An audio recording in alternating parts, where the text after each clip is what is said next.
မင်္ဂလာပါဒီနေ့ကတော့ hat table crochet လို့ခေါ်တဲ့တိုင်လက်ထိုးနည်းကိုထုတ်ပြပေးပါမယ်အစာစလုံးတွေကိုယူပြီးတော့ ATC လို့လည်းရေးပါတယ်မြန်မာလိုဆိုလို့ရှိရင်တော့တိုင်လက်လို့ခေါ်ပါတယ်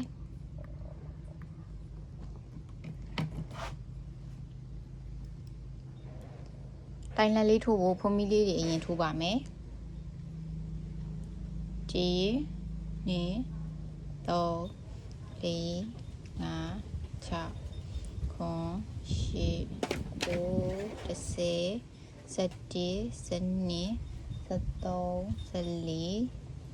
10 15ချက်လောက်ထိုးလာလိုက်ပါမယ်ပြီးလို့ရှိရင်တိုင်လက်လေးကဖုံးမီနှစ်ခုနဲ့ညီမျှတာမလို့ဖုံးမီလေးနှစ်ခုကိုကျော်ပြီးတော့သုံးခုမြောက်အပေါက်မှာစထိုးပါမယ်အဲ့တော့ဒီ2 3ဒီပေါက်မှာစထိုးပါမယ်နော်တိုင်လက်လေးကဘယ်လိုထိုးရလဲဆိုလို့ရှိရင်အခလေးနဲ့ချီကိုအရင်တစ်ပတ်ပတ်ရပါတယ်ပြီးလို့ရှိရင်ဒီသုံးခုမြောက်အပေါက်မှာအကောင်းလေးကိုထည့်ပြီးတော့ချီစာလေးကိုဆွဲထုတ်ရပါတယ်အပေါ်မှာခွင်းသုံးခွင်းဖြစ်သွားတဲ့အခါမှာချီစာလေးကိုဆွဲထုတ်လိုက်တာပါဒါဆိုလို့ရှိရင်တော့တိုင်လက်လေးတစ်ခုရပါပြီပြန်ထိုးပြပေးပါမယ်တိုင်လက်လေးကဖုံးမီနှစ်ခုနဲ့ညီမျှတာမလို့ဖုံးမီလေးနှစ်ခုကိုကျော်ပါမယ်နော်တစ်ခုနှစ်ခုကိုကျော်ပြီးတော့ဒီသုံးခုမြောက်အပေါက်မှာစာထိုးပါမယ်ဒီနားလေးပါပြီးလို့ရှိရင်တိုင်လက်လေးကအချီလေးကိုအခလေးနဲ့တစ်ခါရစ်မယ်ရစ်ပြီးလို့ရှိရင်သုံးပုတ်မြောက်အပေါက်မှာအကောင်းလေးကိုထည့်ပြီးတော့ချီစာလေးကိုဆွဲထုတ်လိုက်ပါမယ်ဒါဆိုလို့ရှိရင်အပေါ်မှာကွင်းသုံးကွင်းရပါပြီဒီသုံးကွင်းကိုတစ်ခါလေးဆွဲထုတ်တာပါတိုင်လက်လေးပါထပ်ထိုးပြပါမယ်အခလေးနဲ့ချီကိုအရင်ရစ်မယ်ပြီးရင်အပေါက်ထဲကိုအကောင်းကိုထည့်ပြီးတော့ဆွဲထုတ်ပါမယ်တစ်ခါလေးဆွဲထုတ်ပါပါနော်ဒီလိုမျိုးလေးပါချီလေးနဲ့ချီလေးကိုရစ်ပြီးတော့တစ်ခါလေးဆွဲထုတ်ပါမယ်နောက်တစ်ခါထပ်ပြပါမယ်အခလေးနဲ့ချီကိုအရင်ရစ်မယ်ပြီးလို့ရှိရင်သူ့ဘေးရအပေါက်မှာထပ်ထိုးပါမယ်ချီကိုရစ်မယ်အကောင်ထိုးမယ်ချီစာဆွဲမယ်သုံးခွင်းရရင်တစ်ခါလေးဆွဲထုတ်ပါမယ်ချီကိုရစ်မယ်ခေါင်းလေးထိုးမယ်ချီစာဆွဲထုတ်မယ်သုံးခွင်းရရင်တစ်ခါလေးဆွဲထုတ်ပါမယ်ချီရစ်မယ်ချီစာကိုဆွဲထုတ်မယ်ပြီးရင်တစ်ခါလေးဆွဲထုတ်ပါမယ်ချီရစ်မယ်အကောင်လေးကိုထိုးပြီးတော့ချီစာလေးကိုဆွဲထုတ်မယ်သုံးခုလုံးကိုတစ်ပြိုင်တည်းထုတ်ပေးရပါမယ်ဒါဆိုလို့ရှိရင်တော့ဒါကတိုင်လက်ကလေးတွေပါအဆုံးထိထိုးသွားပါမယ်နော်ချီလေးကိုရစ်ပြီးတော့အလေးတဲ့နဲ့ထိုးပြီးတော့ချီစာလေးပြန်ဆွဲထုတ်ပြီးတော့တစ်ခါလေးထိုးသွားတာမျိုးပါဒါဆိုလို့ရှိရင်တော့အဆုံးထိရောက်ပါပြီနောက်ဆုံးမှာလည်းချီစာလေးကိုရစ်မယ်ပြီးရင်အကောင်းလေးနဲ့ထိုးပြီးတော့သုံးခွင်းကိုတစ်ခါလေးဆွဲထုတ်လိုက်ပါမယ်ဒါမျိုးလေးပါဒါလေးဆိုရင်တော့ဒါတိုင်လက်ကလေးရပြီပေါ့နော်နောက်တစ်တန်းတက်ပါမယ်နောက်တစ်တန်းကိုတက်မယ်ဆိုလို့ရှိရင်ဖုံးမီလေးနှစ်ခုနဲ့ညီမျှတာမလို့သူ့ကိုတစ်ခါနှစ်ခါဖုံးမီလေးနှစ်ခါထိုးပေးရပါမယ်ပြီးရင်ချီလေးကိုရစ်ပါမယ်ရစ်ပြီးတော့သူ့ဘေးနာဒီအပေါက်ပေါ့နော်ဒီအပေါက်ကိုမဟုတ်ဘဲနဲ့ကြော်ပြီးတော့အရှိရအပေါက်မှာထိုးရပါမယ်ဘာလို့လဲဆိုတော့ဒီဖုံးမီလေးနှစ်ခုကိုတိုင်လက်အနေနဲ့ယူထားလို့ပါဒီတိုင်လက်ကလေးကဒီအောက်ကတိုင်လေးနဲ့တပီးတည်းရှိပြီးတော့ဒီတိုင်လေးနဲ့တပီးတည်းရှိဖို့ကဒီအပေါက်ကလေးကိုကြော်ပြီးတော့ဒုတိယအပေါက်လေးမှာစထိုးမှရပါမယ်အဲ့တော့ဒီမှာချီရစ်ပြီးတော့တစ်ဖက်လှည့်ပြီးတဲ့အခါကျရင်ဒီအပေါက်လေးမှာမထိုးဘဲနဲ့သူ့ဘေးနာအပေါက်လေးမှာထိုးပါမယ်ဒါဆိုလို့ရှိရင်တိုင်လက်လေးနှစ်ခုရပါပြီပြီးရင်ဆက်ထိုးပါမယ်ချီလေးကိုရစ်မယ်တိုင်လေးကိုဆွဲထုတ်ပြီးတော့ထိုးသွားပါမယ်ဒါဆိုလို့ရှိရင်သုံးခုရပါပြီချီစာလေးကိုရစ်မယ်ဆွဲထုတ်မယ်ဆက်ထိုးပါမယ်ဒီလိုမျိုးလေးပါဒါလေးကိုအဆုံးထိထိုးသွားပါမယ်ချီကိုရစ်မယ်အကောင်းထုတ်ပြီးတော့ချီစာလေးဆွဲထုတ်ပြီးတော့ပြန်ထုတ်ပါမယ်တိုင်လက်လေးတွေကအကုန်လုံးဒီလိုမျိုးပဲထိုးပေးရမှာပါ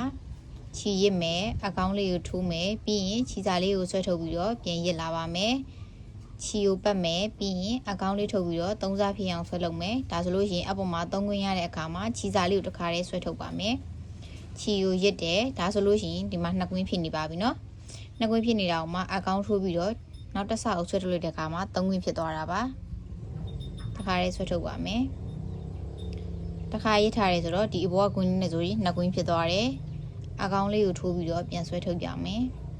ဒါဆိုလို့ရှိရင်လူပုံလေးရပါပြီပြီးရင်ဒီပေါက်လေးမှာ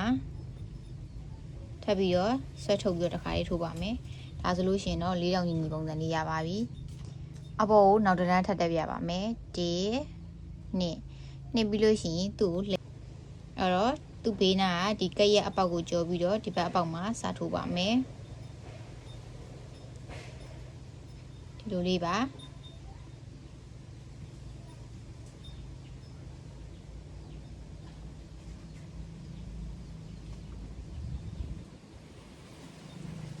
ချီလေးကိုရစ်မယ်ပြီးရင်အကောင်လေးနဲ့ဆွဲထုတ်မယ်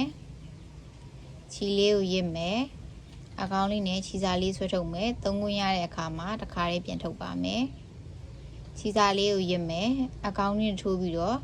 ချီစာလေးကိုသုံးခွင်းဖြစ်အောင်လုပ်ပြီးတော့တစ်ခါလေးဆွဲထုတ်ပါမယ်ဒီလိုပုံစံလေးတွေပဲထိုးသွားပါမယ်နော်ချီလေးကိုရစ်မယ်အကောင်လေးနဲ့ဆွဲထုတ်တဲ့အခါမှာသုံးခွင်းဖြစ်မယ်သုံးခွင်းကိုတစ်ခါလေးဆွဲထုတ်ပါမယ်ချီကိုရစ်မယ်ပြီးရင်ဆွဲထုတ်ပြီးလို့ရှိရင်သုံးခွင်းဖြစ်သွားတဲ့အခါမှာချီစာလေးကိုတစ်ခါလေးဆွဲထုတ်လိုက်ပါမယ်ချီကိုရစ်မယ်အကောင်လေးကိုထည့်မယ်တစ်ခါလေးဆွဲထုတ်ပါမယ်ရစ်မယ်အကောင်လေးကိုထည့်ပြီးတော့ဆွဲထုတ်ပါမယ်ချီကိုရစ်မယ်ဒီပေါက်လေးထဲမှာသွားပြီးတော့တစ်ခါလေးဆွဲထုတ်လိုက်ပါမယ်ဒီလိုမျိုးလေးပါဒါဆိုလို့ရှိရင်တော့ဒီပုံစံလေးထွက်နေပါပြီနောက်တစ်ခါထပ်လို့ရပြီပါမယ်ချိန်နှစ်ခါတက်ပါပြီးရင်ဒါလေးကိုတစ်ဖက်လှည့်ပြီးတော့သူ့ဘေးနာဒီဘောက်ကိုကျော်ပြီးတော့နောက်တစ်ဘောက်မှာထိုးပါမယ်ဒါဆိုလို့ရှိရင်တိုင်လဲလေးတစ်ခုရပါပြီချီကိုရစ်မယ်ဆွဲထုတ်မယ်သုံးခွင်းဖြစ်တဲ့အခါမှာချီကိုနောက်တစ်ခါထပ်ဆွဲထုတ်ပါမယ်ချီကိုရစ်မယ်အကောင်လေးကိုထည့်မယ်ချီစာလေးကိုဆွဲထုတ်မယ်သုံးခွင်းဖြစ်တဲ့အခါမှာချီစာကိုတစ်ခါလေးဆွဲထုတ်ပါမယ်ချီကိုရစ်မယ်အကောင်လေးကိုထည့်ပါမယ်သုံးခွင်းဖြစ်တဲ့အခါမှာတစ်ခါလေးဆွဲထုတ်ပါမယ်ချီကိုရစ်မယ်အကောင်လေးကိုထည့်မယ်သုံးခွင်းဖြစ်တဲ့အခါမှာတစ်ခါလေးဆွဲထုတ်ပါမယ်ချီကိုရစ်မယ်အကောင်လေးကိုထည့်မယ်ဆွဲထုတ်ပြီးတော့သုံးခုဖြစ်တဲ့အခါမှာတစ်ခါရစ်ပါမယ်ချီကိုရစ်ပြီးတော့အကောင်ကိုထည့်မယ်ဆွဲထုတ်မယ်သုံးခုကိုတစ်ခါထပ်ဆွဲထုတ်ပါမယ်ဒါလေးဆိုလို့ရှိရင်တော့ဒါကတိုင်လက်ကလေးပါဒီလိုတိုင်လက်ကလေးတွေကိုပေါ်မှာလက်ညီရဲ့အထိတဒန်းမီတက်တိုးသွားလို့ရပါတယ်ဒါဆိုလို့ရှိရင်တော့ဒီလိုပုံစံလေးထွက်ပါမယ်နော်